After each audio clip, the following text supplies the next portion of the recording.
Hola, mi nombre es Mar y esta va a ser la lectura de Incas, Los sueños del Chasqui. El link de descarga del PDF estará en la descripción del video. Prefacio. La cultura inca fue la de mayor extensión de toda la América antigua y de importancia inigualable en América del Sur. Pasaron aproximadamente 430 años desde que Manco Cápac fundara el Cusco, la que sería la capital imperial, hasta el pleno esplendor, cuando la división interna y la llegada de los españoles les dieron al traste con un organizado y jerarquizado imperio que basaba su religión en el culto solar y la aceptación general de los dioses de los pueblos que iban conquistando, asimilándolos no solo a su organización social y costumbres, sino también implantando el quechua, su idioma oficial. El Tahuantinsuyo, así se llamaba el imperio, comprendía buena parte de lo que hoy es Perú, Bolivia y Ecuador, el norte de Argentina y Chile y un pequeño sector de Colombia, en donde el río Angasmayo fijaba la frontera norte, así como el río Maule en Chile fijaba el límite sur. Los primeros gobernantes son personajes marcados por la leyenda y por la historia. Al gran fundador Manco Cápac siguieron Sinchi Roca, Yoque Yupanqui, Maita Cápac, Cápac Yupanqui, Inca Roca, Titu Cusihualpa, también llamado Yaguar Huacac y Viracocha, el mismo nombre de la divinidad creadora. Cusi Yupanqui sería el noveno inca y con él se inicia la fase de esplendor del imperio. Adoptó el nombre de Pachacuti y se distinguió no solo como jefe guerrero, sino también como hábil organizador de funciones estatales. Se le debe la reconstrucción del Cusco mediante monumentales obras como el Coricancha, llamado el Templo del Sol. Si bien Pachacuti conquistó importantes regiones tanto al norte como al sur de la capital, no logró expandir el territorio hasta las difíciles e inhóspitas selvas del oriente. Al poderoso gobernante lo sucedió su hijo Tupac Yupanqui. A estas alturas, el formidable sistema de comunicaciones incaico se había convertido en uno de los pilares de sus conquistas. Caminos y chacas o puentes permitían no solo la transmisión de informaciones valiosas mediante el sistema de chasquis, los mensajeros imperiales, sino también el traslado de tropas y de mitimaes o colonos trasladados de un lugar a otro del territorio para asegurar un pleno dominio. Huayna Cápac asumió el poder hacia 1493. Extendió el Tahuantinsuyo a las regiones selváticas de Chachapoyas y Moyopampa. Residió los últimos años de su vida en Tomebamba, y allí, en el territorio del actual Ecuador, nació su hijo Atahualpa, que luego disputó la sucesión al poder con Huáscar, su otro hijo, cusqueño y seguro heredero al trono, originándose así una cruenta lucha que favoreció de manera definitiva a la campaña conquistadora del recién llegado Francisco Pizarro, adelantado español. Huáscar moriría siendo prisionero de algunos lugartenientes de su medio hermano. Entretanto, el príncipe quiteño acudiría a una fatídica cita fijada por Pizarro, que lo tomó como rehén y pidió un cuantioso rescate en oro por el gobernante. El pago, aunque fue cancelado, no impidió que Atahualpa muriera acusado de crímenes contra la corona. Parte de la fastuosidad del sorprendente imperio del Tahuantinsuyo durante el reinado de Huayna Cápac ambienta el relato de un joven chasqui que sueña con una misteriosa ciudad que le refuerza su enorme deseo de convertirse en arquitecto imperial. Veloz como el rayo, el contacto de sus pies con el camino era imperceptible, como si volara en vez de correr. Su atención se concentraba en el relevo. Su rostro hacía honor a sus antepasados: piel cobriza, nariz ancha, boca grande y cabellos y ojos oscuros. Era un joven de unos 19 años de edad, perteneciente al extraordinario servicio de correos que surcaba constantemente los caminos del Tahuantinsuyo, nombre del majestuoso imperio forjado, por el que sería más tarde conocido como el pueblo de los incas, aunque ese término en realidad solo correspondía a sus altos dignatarios. El chasqui Guairaya Poma escuchaba el atronador rugido del gran río Apurimac, uno de los principales dentro de tantos que hay en los Andes peruanos. Los antiguos lo llamaron el Gran Orador, que es el nombre que aún lleva hoy. El gendarme encargado apenas lo vio pasar. La labor de este funcionario consistía no solo en vigilar, sino también en cobrar una cuota de uso, especie de peaje por la utilización de la chaca, puente, que el chasqui, como correo, no estaba obligado a pagar. Mientras el joven lo atravesaba, recordó que la gran obra se debía a la iniciativa del glorioso inca Sinchi Roca, quien 160 años atrás la había mandado construir. Ese puente estuvo en servicio hasta el año de 1840, es decir, que se mantuvo durante buena parte de la historia incaica, el periodo de la conquista, la colonia e incluso durante la época republicana del Perú. Su cuidado era confiado a uno de los ayllus cercanos, esto es, las comunidades emparentadas y con un mismo antepasado real o ficticio. Los ayllus eran la base de la sociedad inca. Una vez al otro lado, Guairaya Poma debía seguir por un angosto sendero que conducía hasta el sitio donde le esperaba su relevo. Por lo general un chasqui corría entre 2,5 a 4 kilómetros antes de encontrar a su compañero. En esta ocasión se trataba de un novato nacido en Sicuani. Tan pronto como vio a su colega y escuchó el sonido del caracol que anunciaba su llegada, salió a su encuentro. Y durante un tiempo trotaron juntos. Sinchi Libiac, curaca de Huánuco, envía sus saludos al Hijo del Sol y estadísticas de muertes y nacimientos del mes para el Quipuca Mayo, el contador general del imperio. El chasqui de Sicuani repitió 2 veces el mensaje para asegurarse de que lo había memorizado y tomó el quipu que, a manera de posta, le entregó el que llegaba. El quipu, nudo, un instrumento mediante el cual los incas guardaban sus registros, consistía en un cordel principal del que salían unas cuerdas de colores con nudos hechos a intervalos. Allí se registraban números según el sistema decimal, que permitían saber cuántos hombres había en una región, cuántas mujeres, la cantidad de llamas, las personas que morían o nacían, etc. Incluso muchos amautas, sabios, utilizaban los quipus para recordar acontecimientos históricos y también poemas que tanto gustaban a los nobles. En cada comarca existía un personaje especializado en leer los quipus, el Quipucamayoc mayor. Los datos que el chasqui entregó a su relevo debían ser leídos por el Quipucamayoc del Cusco. Este dignatario cumplía una función primordial, pues un estado tan grande como el Tahuantinsuyo requería de precisión en las estadísticas para un correcto funcionamiento. Después de entregar su mensaje, Guairaya Poma se dirigió hacia la Chucla, choza, para descansar. En ese momento salía de allí uno de sus colegas, para subir a la plataforma, donde estaría pendiente de la llegada de chasquis en ambas direcciones del camino. Luego de un rápido saludo, el joven ingresó al albergue y buscó algo de beber. No había más mensajeros, así que cuando su compañero recibiera un mensaje, él debería salir a hacer guardia. En el albergue siempre había agua y alimentos. Guairaya Poma se sentó sobre un cojín hecho con una piel de llama doblada. En 3 días estaré en el Cusco y veré a mi padre, pensaba en voz alta el orgulloso chasqui, mientras aguardaba el momento de volver a su trabajo. Desde pequeño, Guairaya Poma había sido educado en la cultura física y participaba en competencias atléticas. Cuidaba mucho su alimentación, que debía ser liviana pero nutritiva. Nunca olvidaría la primera vez que subió corriendo al monte Guanacauri, lugar mítico para los incas. Este era el mejor adiestramiento para un trabajo tan duro y gratificante como el suyo. Ya era de noche cuando el muchacho había hecho 2 recorridos más. Al llegar a otra chucla, advirtió la presencia de un mensajero veterano. Estos, al retirarse, hacían las veces de coordinadores. Guairaya Poma, has trabajado sin dormir durante 2 días. Ve al tambo y descansa, pero debes volver antes del amanecer.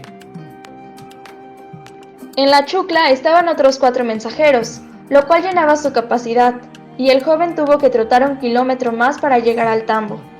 Esos lugares eran construcciones ubicadas a la vera de los caminos y servían como hospedajes por su buena capacidad de habitaciones, establos para las llamas y provisión de alimentos.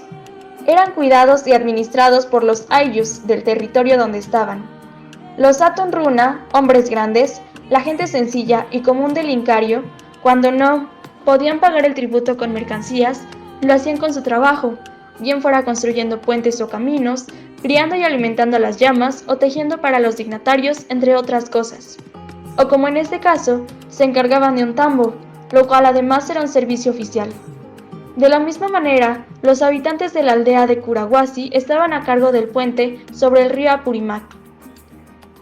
El mensajero se recostó sobre unas mantas de algodón que cubrían el piso y se puso encima una piel de llama. Al principio durmió plácidamente, pero poco antes de despertarse empezó a ver imágenes de un sitio que no conocía. Contemplaba unas terrazas de cultivo que dentro del mismo sueño sabía que no había visto antes, además de una gran puerta que daba un camino como aquellos que él recorría a diario, y en la parte alta un terraplén lateral donde un par de guardias, armados con escudos y lanzas, cumplían su labor. Guairaya Poma se despertó desconcertado. No era la primera vez que soñaba con esa ciudad que él no conocía. Era aún más extraño, porque a pesar de su juventud, había recorrido muchos lugares del Incario debido a su trabajo. La costa, algo de la selva y, por supuesto, casi toda la sierra de donde era originario, que son los tres componentes de Perú. Pero no conocía la extraña ciudad de su sueño. Sin poder detenerse en ello, pues se presentía el amanecer y debía continuar con su labor, salió a tomar su desayuno, que consistía en un choclo pasado por agua. El servicio de correo incaico era uno de los grandes logros de este pueblo. Un mensaje que se enviaba desde Quito llegaba al Cusco en 5 días, después de recorrer aproximadamente 2.000 kilómetros, lo que indica un promedio de 400 kilómetros por día. El chasqui siguió llevando mensajes de aquí para allá. Finalmente estaba muy contento porque terminaría su turno establecido de 15 días continuos y partiría hacia la ciudad imperial del Cusco. Ya entraba la noche del último día de su periodo, cuando casualmente tuvo que correr hacia el tambo de Xaxahuana antes de ser relevado. Dicho tambo quedaba cerca del Cusco, lo cual le permitiría llegar mucho antes de lo esperado. Descansó algunas horas y marchó hacia la gran capital del Incario, la sede de gobierno del poderoso Hijo del Sol, el glorioso Huayna Cápac. El joven guardó sus pertenencias en una mochila mediana, incluyendo su caracol.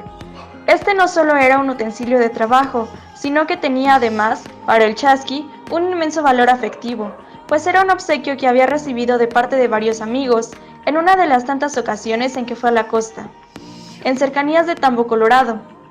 Tenía la particularidad de tener un chasqui tallado en su superficie, lo que también hacía de él una hermosa pieza. Asimismo, en la mochila guardaba la honda que le servía para defenderse, la pequeña bolsa tejida donde llevaba las hojas de coca, un par de túnicas, una yacoya, capa de lana, un taparrabo, un par de sandalias y 2 regalos envueltos en tela para sus progenitores.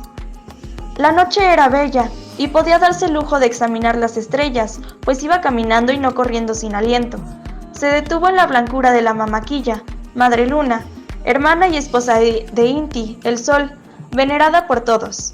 Le confortaba verla en todo su esplendor, ya que las épocas en que ella se enferma y casi desaparece, durante los eclipses de luna, auguran sufrimiento y desnutrición. El chasqui no se sentía solo por los rumbos, el camino mismo era su compañero. El Cápac Ñan, camino real, era fundamental en la vida de la sociedad incaica. No solamente propiciaba la cohesión entre las distintas provincias del incanato, sino que también tenía un gran valor estratégico, pues los incas, grandes conquistadores, se movilizaban sobre él hacia diversas regiones para incorporarlas al Tahuantinsuyo. Las rebeliones eran rápidamente controladas y además el Cápac Ñan unía a los Andes con la costa y a los dos con los territorios controlados en la selva. Más que un sendero, era un verdadero orgullo y señal de grandeza. Dentro de los caminos incas sobresalían 2, el de la costa que se iniciaba en Tumbes, al norte, límite actual entre Perú y Ecuador, y llegaba hasta Talca, en el sur, cerca del actual Santiago de Chile, y el camino de los Andes, que salía desde Quito en el norte y llegaba hasta la ya mencionada población de Talca. El camino costero tenía 4.056 kilómetros y el de la cordillera 5.231. Entre estas dos troncales existían numerosos senderos conectores. Uno de esos senderos, el Camino del Pescado, era bien conocido por Guairaya Poma, pues durante algún tiempo reemplazó a uno de los mensajeros que cubrían dicha ruta, los cuales estaban especializados en llevar el pescado recogido en la costa hasta el Cusco, por el camino conector que sale desde Chala, pasa cerca del lago Parinacochas y culmina en la capital, en donde el Hijo del Sol podría disfrutar de pescado fresco a 200 kilómetros de la costa. Así va el joven chasqui, rumiando pensamientos mientras masticaba hojas de coca. Inti estaba empezando a despertar cuando el mensajero ya había pasado por Pucac Pucara, puesto de control militar donde tuvo que decir, como todo el mundo, su nombre, ocupación y destino. Por lo general, las gentes del Incario vivían y morían en el lugar que habitaban. Los viajes solo se realizaban por motivos oficiales o por desplazamientos ordenados por el Inca. El control era estricto.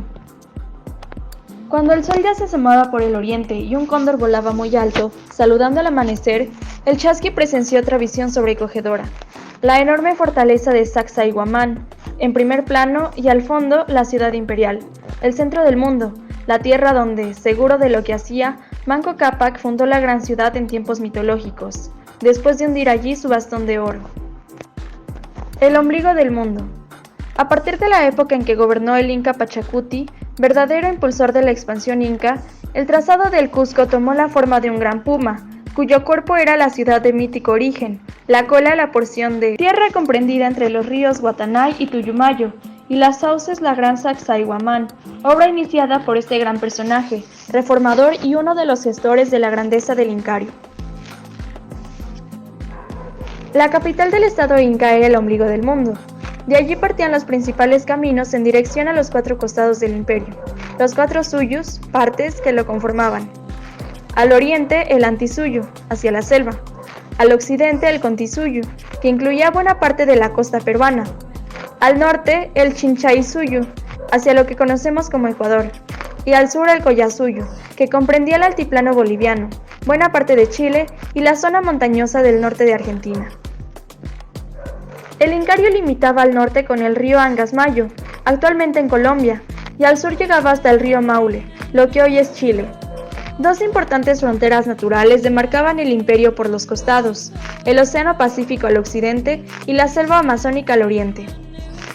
Pero si el Cusco era el centro del Tahuantinsuyo, el centro mismo de la ciudad era la gran plaza llamada Huaycapata. Este fue el primer lugar a donde acudió el joven Chasqui, que volvía después de un largo tiempo a la capital. Varios de los principales edificios de la ciudad se encontraban allí.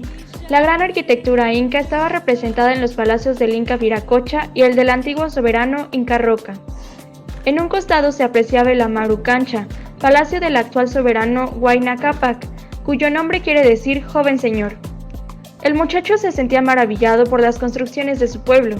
Lo que más le atraía y que constituía su pasión secreta era la disposición de los grandes bloques de piedra, puestos de manera tan precisa que en algunos casos era imposible deslizar la hoja de un cuchillo en medio de ellos. En la ciudad existían 2 sectores claramente diferenciados, Hanan Cusco o parte de arriba y Jurin Cusco o parte de abajo. En este último estaban las construcciones principales. Guayraya Poma saludaba a los conocidos mientras caminaba por las angostas calles de la ciudad. Un grupo de collas, venidos de los alrededores del lago Titicaca, los saludó amistosamente.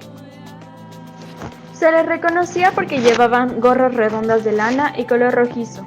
Por lo general la gente usaba un distintivo que permitía reconocer su lugar de procedencia. Era fácil saber quién era Yunga, procedente de la costa, y quién Canchi, de Sicuani. La ciudad en sí misma era un modelo del imperio. Estaba dividida en 4 partes al igual que el Tahuantinsuyo. Cuando los habitantes del Incario venían a la capital, se alojaban en el lugar de la ciudad que correspondía a su respectivo suyu. Así, el joven Chasqui se dirigió a la sección en la que se alojaban los procedentes del Chinchasuyu, pues era nativo de Mayoc. De repente, alguien gritó su nombre y se le acercó. «Me alegra mucho verte, amigo». «A mí también. ¿Cómo estás?» «Muy bien. Por fortuna, el trabajo no falta». «Supe que estás al servicio del Hijo del Sol. ¿Es cierto, Yunga?» «Sí, es más, me dirijo al taller donde mis paisanos y yo estamos haciendo una obra para el Coricancha. ¿Quieres verla?» «Me gustaría mucho, pero debo comer algo y buscar a mi padre, que se encuentra en la ciudad. Te ofreceré comida en el taller y luego te acompañaré a ver a tu padre, ¿de acuerdo?» «De acuerdo, realmente me alegra verte». Turomaya, cuyo nombre quería decir arcoíris en el quechua costeño, había venido de Incahuasi, junto con otros artesanos con el fin de realizar obras para el Inca. Era un yunga y combinaba su juventud con una gran habilidad para el trabajo en oro. El Coricancha, recinto de oro, era el gran templo del sol, centro religioso por excelencia del mundo incaico. Allí el gobernante y sus sacerdotes, encabezados por el Vilca Humu, sumo sacerdote, ofrecían sacrificios a dicha divinidad. Además se encontraban las malquis, momias, de los primeros incas, a los que sus servidores daban comida, bebida y cubrían del frío como si estuvieran vivas. En el templo también sobresalían los adoratorios de Mamaquilla, de las estrellas, el arco iris, de la luminosa Chasca, Venus, y de Iyalpa, el trueno. Sus paredes estaban forradas en oro y existían recintos para los sacerdotes, donde disponían de las cosas necesarias para los rituales que realizaban. Cuando llegaron al taller, los artesanos yungas ofrecieron a Guairaya Poma una buena porción de mote, que el joven saboreó gustoso, y un buen vaso de chicha, fundamental en estas tierras. Luego le preguntaron si alguna vez había sufrido la caída en su trabajo. «Oh, sí, una vez. Había dormido muy poco y me encontraba cerca de Huancayo. Tropecé con una piedra que se alzaba ligeramente respecto de las otras y me fui de bruces. Menos mal un grupo de Micmac estaba cerca y me socorrieron, pues me alcancé a lastimar las manos y una rodilla. No sé cómo no olvidé el mensaje». ¿Y para dónde iban los Micmac? Hacia la zona selvática de Chachapoyas, al norte. Recuerden que el Hijo del Sol conquistó estas tierras hace pocos años y era preciso trasladar funcionarios que impusieran el orden y enseñaran técnicas y artes a los sometidos. La función de los Micmac o Mitimaes era precisamente la que explica el muchacho. Por orden suprema se les ordenaba trasladarse a un lugar diferente al de su nacimiento, por un tiempo, para cumplir funciones determinadas.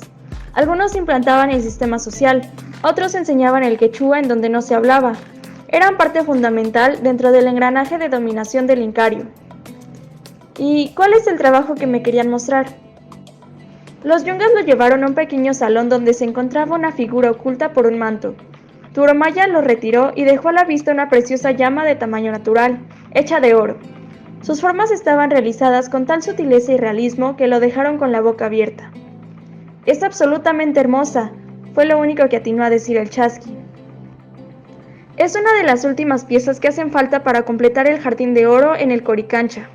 Allí hay plantas de maíz con sus frutos, algunas llamas y un pastor, todo de tamaño natural. Son pocos los que lo han visto, pues hay salones del Coricancha que solo pueden apreciar los dignatarios y los sacerdotes, dijo uno de los artesanos. Incluso es posible que tu padre no la conozca, anotó Turomaya. Probablemente, respondió el chasqui. Y en realidad estoy anonadado con la habilidad que no hace más que reforzar mi admiración por todos los artesanos del Tahuantinsuyo. Bueno, mi compromiso es acompañarte a buscar a tu padre, exclamó Turomaya. Antes de salir, el joven volvió a contemplar la magnífica pieza. Se imaginaba las maravillas que, en honor al sol, había en el Coricancha. El día estaba despejado y el cielo mostraba un tono azul hermoso. Era el cielo del centro del mundo, el Cusco imperial.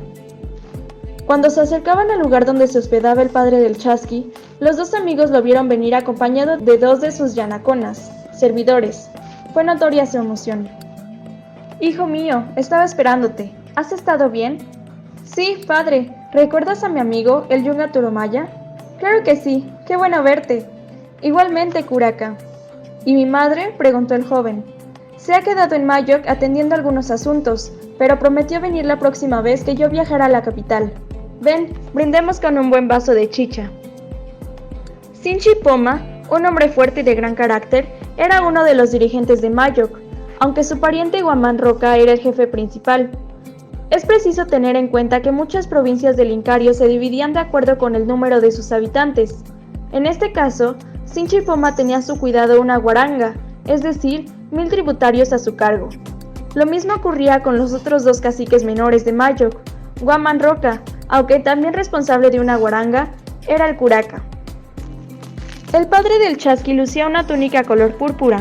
En su pecho llevaba un colgante que representaba la cabeza de un puma, pues su nombre significaba jefe de puma, y de sus grandes orejas colgaban dos pendientes circulares. Cuando llegaban a la adolescencia, los nobles del Incario se perforaban el lóbulo de las orejas y ponían allí piedras preciosas, de tal manera que se alargaba en exceso. Esto solo podían hacerlo los dignatarios, y por eso los españoles los llamaron orejones. A medida que el día avanzaba, las anécdotas iban y venían. El curaca pospuso algunas de sus actividades para poder almorzar con su hijo, dos de sus esposas secundarias que hacían parte en su comitiva, y el artesano yunga, también invitado. Se sirvió un delicioso charqui, acompañado de chuño y de la chicha burbujeante. Luego de departir un rato, el orfebre se despidió, pues debía seguir con sus ocupaciones. Así que padre e hijo fueron de paseo por la ciudad. Hacía mucho tiempo que no estaban juntos. La noche fue llegando poco a poco y muchos lugares se iban alumbrando con antorchas que como combustible utilizaban estiércol de llama. Antes de dormir, el padre anunció: «Hoy el hijo del sol ha llegado de cazar vicuñas. Mañana podremos verle, pues saldrá a las calles de la ciudad».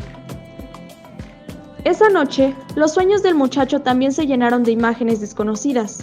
Sentía que subía por las escaleras de una ciudad. La ansiedad por saber qué encontraría en la cima, al final de los escalones, le oprimía el pecho. Pero cuando estaba a punto de llegar se despertó. Era extraño, sentía que esa misteriosa ciudad debía estar en alguna parte. Luego de un rato pudo conciliar de nuevo el sueño. Ahora se encontraba justo al lado de una curiosa piedra en forma de rombo. Después de un momento de vacilación, tuvo la certeza de que tenía frente a sí una brújula inca. Los 4 extremos de los lados de la figura señalaban con exactitud los puntos cardinales. En ese momento advirtió de nuevo las escaleras. Fue hacia ellas con alborozo y subió rápidamente. Esta vez lograría llegar arriba. En efecto, al llegar allí tuvo una gran visión. Era un Intihuatana, lugar donde se amarra el sol, un observatorio astronómico, pero también de contacto con el mundo de arriba, Hanan Pacha. Allí los sacerdotes astrónomos determinaban meses, años, solsticios, equinoccios y demás fenómenos celestes, los que por supuesto eran a su vez manifestaciones divinas. También se calculaba la hora mediante la sombra proyectada por el gnomon. Todo esto fascinaba al joven, pero él conocía a los Intihuatana del Incario y no recordaba a este. En medio del sueño se preguntaba: ¿dónde estoy? La misma inquietud no pudo ser respondida cuando despertó en la mañana. Horas más tarde, Sinchipoma, su hijo y su comitiva se dirigían a Huaycapata, la Plaza de la Alegría, pues iban a presentar ofrendas al Hijo del Sol. Allí se encontraba también Guamán Roca y sus acompañantes. Se reunieron todos y esperaron ansiosos la llegada del Tzapa Inca, gran gobernante del Tahuantinsuyo. Era muy raro que el Hijo del Sol recibiera ofrendas en la plaza, pero tal había sido su deseo en esta ocasión, y una orden suya era obedecida sin cuestionamientos. Alguien corrió la voz de la llegada del dignatario y a los pocos minutos ya estaba allí su guardia armada con hondas y macanas. El Inca venía en una litera de madera con incrustaciones de oro y estaba acompañado por su esposa principal y hermana, la Colla. Cuando el monarca muriera, entre sus hijos se escogería al heredero al trono, que debería demostrar habilidad en la administración y las conquistas, y además, influencia dentro del consejo que rodeaba al gobernante. Cuando el Tzapa Inca y la Colla bajaron de la litera, todos los presentes se postraron en el piso, y los curacas presentaron sus obsequios. Gran variedad de tejidos, cerámicas decoradas para uso ritual y algunas llamas, aunque es preciso acotar que, en un sentido estricto, la propiedad de estas residía en el monarca. Lo que ofrecían los caciques era una muestra simbólica para que el Inca se percatase del buen trabajo que realizaban los criadores de Mayo. La pareja real tenía un aspecto imponente. Huayna Cápac vestía una túnica blanca hecha con piel de vicuña por las mamaconas, vírgenes del sol, una especie de poncho rojizo con motivos geométricos, taparrabo de algodón y sandalias muy finas.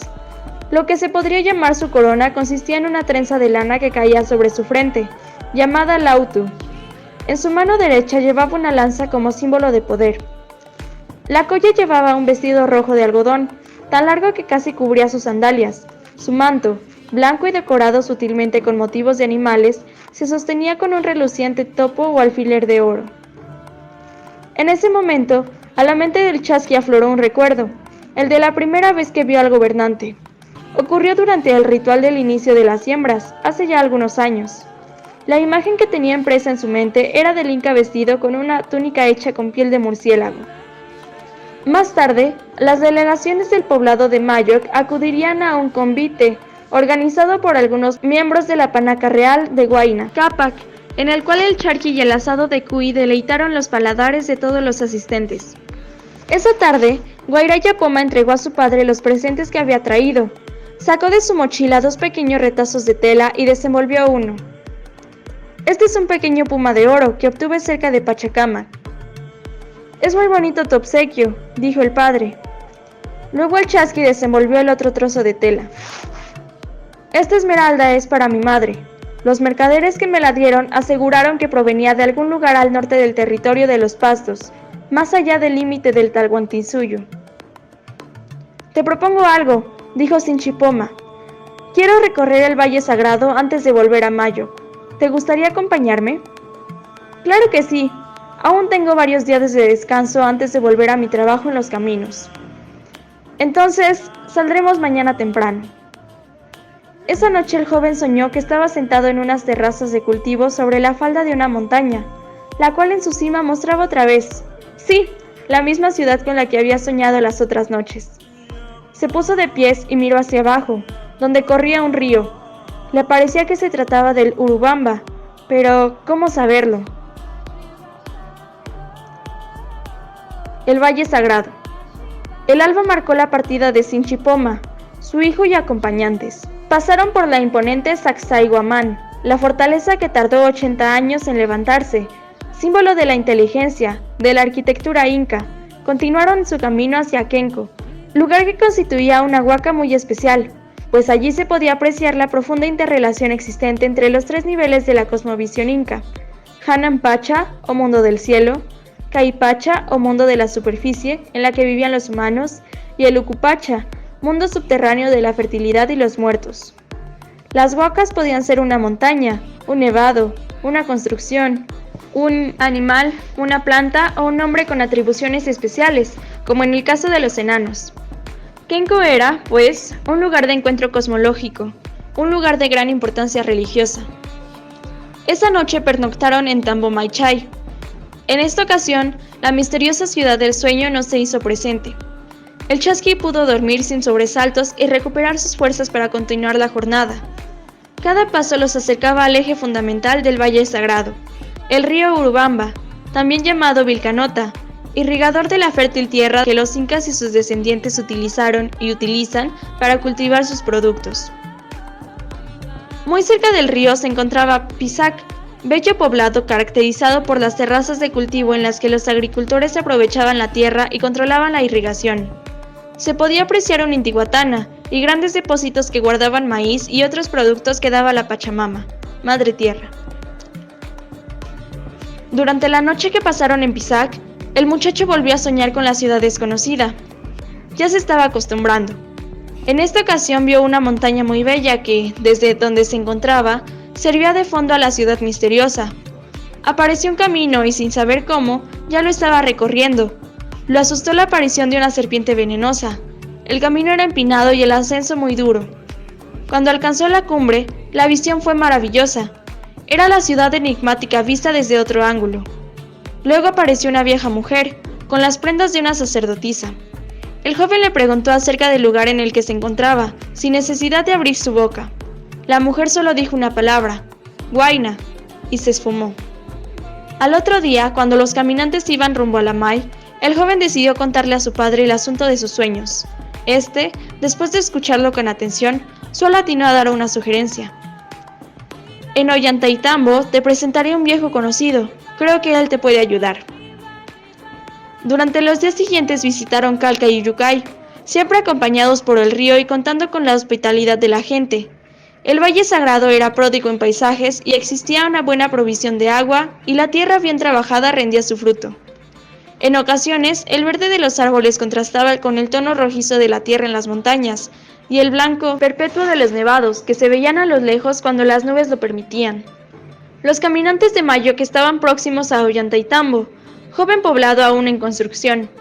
Allí, Guairaya Poma veía en las edificaciones el típico estilo incaico que conocía muy bien, ya que era aficionado a la arquitectura. Por encima de la plaza se elevaba una acrópolis, en donde se destacaba una púcara, fortaleza. Las casas, hechas con bloques de adobe, formaban grupos cercados por un muro en forma cuadrada o rectangular. Lo circular era escaso. Se trataba de las llamadas canchas, uno de los patrones fundamentales de las construcciones del incanato. Ollantaytambo, que significa Posada de Ollantay, debe su nombre al aguerrido capitán de las fuerzas del Incario en tiempos del Inca Pachacuti. Su historia es, tal vez, la máxima representación de lo que se podría llamar el romancero inca, En el relato se mezclan la desdicha y la valentía en el amor imposible entre el guerrero y Estrella, hija del Inca, y por lo tanto inaccesible y vedada para Ollantay. El sentimiento frustrado produce el levantamiento del valeroso capitán y sus hombres en el lugar que después llevaría su nombre. La historia se cierra con un final feliz, el triunfo del amor sobre las más terribles dificultades. Aquí también había terrazas de cultivo. Los arquitectos dirigían a sus ayudantes y los trabajadores traían las piedras, materia prima para las construcciones, desde el otro lado del río Urubamba. No se utilizaba ningún tipo de cemento. Los bloques de piedra, inmensos, medianos o pequeños, se encajaban unos con otros de tal manera que muchos años después, las construcciones todavía se mantienen fuertes como si hubieran sido hechas hace poco. La siempre refrescante chicha recibió a los visitantes. Sinchi-Poma dijo a su hijo: «Justo al caer la noche iremos a ver a Amaruvilca, el hechicero del que te hablé». Y en efecto, luego de ubicar su lugar de alojamiento, padre e hijo marcharon durante media hora por un camino secundario hasta llegar a una casucha, de aspecto más bien descuidado. «Ha venido el curaca de Mayo». La atronadora voz que padre e hijo escucharon les produjo algo de miedo. Entonces una gruesa figura apareció lentamente a la luz de la antorcha que el chasqui llevaba en su mano derecha, dejando ver el rostro de un hombre viejo, con tantas arrugas como años en su vida. «Después de mucho tiempo vuelvo a verte», exclamó Sinchi-Poma. «Sí, ha pasado un largo tiempo.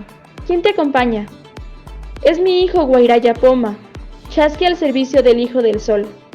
«Mis respetos», saludó el joven. «Vaya, tu apariencia es juvenil e inteligente. Pasen a mi casa», invitó a Amaruvilca. El curaca entregó al hechicero una jarra rebosante de chicha y un par de mantas. Su hijo ofreció algunas hojas de coca en una bolsa de lana. Después de un buen rato de charla, el chasqui le habló al viejo curandero de sus sueños, y este, ante la inquietud, manifestó lo siguiente: «Primero quiero saber lo que nos dice la coca, antes de expresarte lo que pienso». Tomó parte de la coca que trajo el muchacho y la amontonó en el piso. Luego dobló encima una manta y la tomó con sus manos, aprisionando algunas hojas. El anciano las observó con excepcional atención. «Bien, lo primero que he de decirte no es nuevo. Tú que conoces los caminos, ¿podrías decirme qué lugares hay más allá de Patayacta?» «Realmente no lo sé. Deben existir algunos pueblitos, pero es un enigma, porque está vedado transitar esos caminos. Por allí no van los chasquis, ni los Hatun Runa». «Muy bien, mensajero. Si se sigue ese camino, o bien el curso mismo del río Urubamba, cuenta la leyenda que se podría llegar a ciudades desconocidas que contienen elaboradas terrazas de cultivo, aposentos, mausoleos, santuarios y todas las demás cosas que has visto en tus sueños. Creo que existe algo que te conecta a ese sitio, cuyo nombre desconozco». «Pero, Amaruvilca, yo siento que debo encaminarme por esos rumbos y buscar la ciudad de mis sueños», expresó el hijo del curaca. «Esa es precisamente la inquietud que le he presentado a la coca». «¿Y qué te respondió?», inquirió Sinchi-Poma. «Que no debes ir allá, buen chasqui. En la coca he visto que cuando estés conociendo la ciudad, una serpiente venenosa será la causa de tu muerte». «¿Nunca podré ir al lugar con el que sueño?», preguntó impresionado Guairaya-Poma. «Si deseas vivir largo tiempo, no. Pero seguramente cuando tu corazón se detenga y tu Camaquén, espíritu, guíe tus pasos, podrás acudir allá y averiguar la razón de tu nexo con el espléndido lugar». Una sensación muy extraña recorrió de arriba a abajo la humanidad del mensajero. La impotencia ante su destino lo abrumaba. Los sueños se repitieron cada vez menos, y su trabajo como mensajero continuó siendo su actividad vital hasta que tuvo la grandiosa oportunidad de convertirse en ayudante principal de uno de los arquitectos del Incario. Pero infortunadamente el destino seguía jugando con él, pues cuando logró la experiencia necesaria para dirigir parte de las importantes obras que seguían realizándose en Ollantaytambo, estalló la cruenta guerra entre los hijos del recién fallecido Huayna Cápac por la sucesión en el poder. De un lado el indómito Huáscar y del otro el aguerrido Atahualpa. La violenta muerte de Huáscar coincidió con el desembarco en Tumbes de Francisco Pizarro, que, como parte de su estrategia, citó al Inca Atahualpa en la población de Cajamarca para dialogar. Una simple señal bastó para que unos pocos conquistadores acabaran con la guardia y acompañantes del gobernante. Un puñado de ciegas ambiciones en busca de oro acabaron con un fabuloso imperio en la plaza de Cajamarca. Posteriormente, Atahualpa fue ejecutado, acusado de cometer delitos contra la corona. El turbio y enrarecido ambiente de la época no permitió llevar a cabo sus ideas al entonces arquitecto Guairaya Poma. Solo le quedaba esperar el momento en que su corazón dejara de latir. Zucamaken podría ir al sitio desconocido para encontrar la verdadera paz dentro del maravilloso conjunto que formaba la naturaleza con la inteligencia inca. La ciudad de los sueños. Machu Picchu, Monte Viejo, se encuentra ubicada en lo alto de una enorme montaña sobre una especie de silla de montar hecha por la naturaleza, acompañada por otra más alta, muy empinada, denominada Huayna Picchu, Monte Nuevo, a la cual se sube por unas escaleras pendientes, las mismas que ascendió Guairaya Poma en sueños antes de encontrar a la sacerdotisa. Era una ciudad fortificada con una sola puerta de acceso, donde un sector agrícola se diferencia de otro sacerdotal. Entre sus majestuosas e incontables edificaciones se destacaban el Intihuatana, el Templo del Sol, la Cámara de los Ornamentos, el Aposento de la Ñusta, la Tumba Real, el Templo de las Tres Ventanas, el Templo de la Luna y muchos más.